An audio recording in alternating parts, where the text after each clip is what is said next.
এক বান্দা আল্লাহ তাআলার কাছে গুনাহ মাফ চাইলে, আপনারা এই মাত্র শুনলেন, ইবলিসকে আল্লাহ তাআলা চ্যালেঞ্জ ছুড়ে বলছে যে আমিও আমার বান্দাকে, বান্দা যতক্ষণ মাফ চাইতে থাকে, তুই যত ধোকাই দাও, আমি আমার বান্দা মাফ চাইতে থাকলে আমি মাফ করতেই থাকব। এটা বহুত সুন্দর কথা, আজীব কথা, আজীব কথা।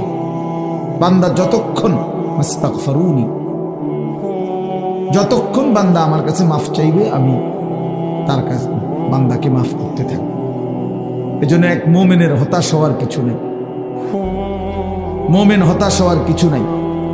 ওয়াল্লাযীনা ইযা ফাআলু ফাহিশাতান আও যালামু আনফুসাহুম যাকারুল্লাহ ফাস্তাগফিরু লিযুনুবিহিম ওয়া মান ইয়াগফিরুয যুনুবা ইল্লাল্লাহ ওয়া লাম ইউসিররু আলা মা ফাআলু ওয়া হুম ইয়ালামুন।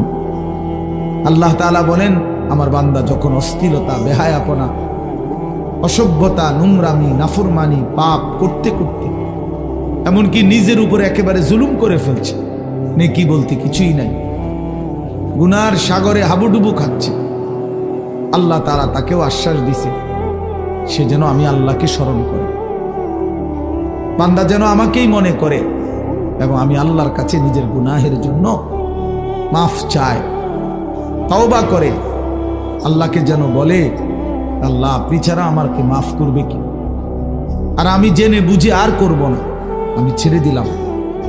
এই তিনটি শর্ত যদি বান্দার কাছ থেকে আল্লাহ পায়, তওবা তিন জিনিসের নাম। পেছনের গুনাহ সমূলে ছেড়ে দেওয়া, কালউ মা কান, একদম গোড়া সহ গুনাহ সম্পূর্ণ ছেড়ে দেওয়া, আইয়াজিমা আন লা ইয়াউদা ইলাইহা আবাদান, এ কথার মজবুত সিদ্ধান্ত দেওয়া যে মাওলা এমন নাফরমানি আমি আর করব না।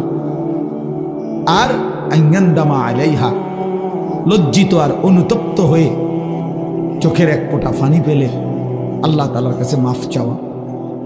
বান্দা যদি এই তিন শর্ত পুরা করে, বান্দা যদি বলতে পারে দিল থেকে, আল্লাহ আমি গুনাহ ছেড়ে দিলাম, আর করব না, ওয়াদা দিলাম, আমি লজ্জিত মাওলা, আমি মাফ চাইলাম, আল্লাহর কসম, আল্লাহ বলেন উলাইকা জাযাউহুম মাগফিরাতুম মির রাব্বিহিম, আমিও ওয়াদা দিলাম বান্দা 90 বছরের গুনাহ আমি একসাথে মাফ করে দিলাম। আসমান ছোঁয়া, হুজুর শুনছেন, আপনারা বলছেন লাউ বালাগাত যুনুবুকা আনানাস সামা, আল্লাহ বলছে বান্দা তোমার গুনাহ যদি আসমান পর্যন্ত পৌঁছে যায়,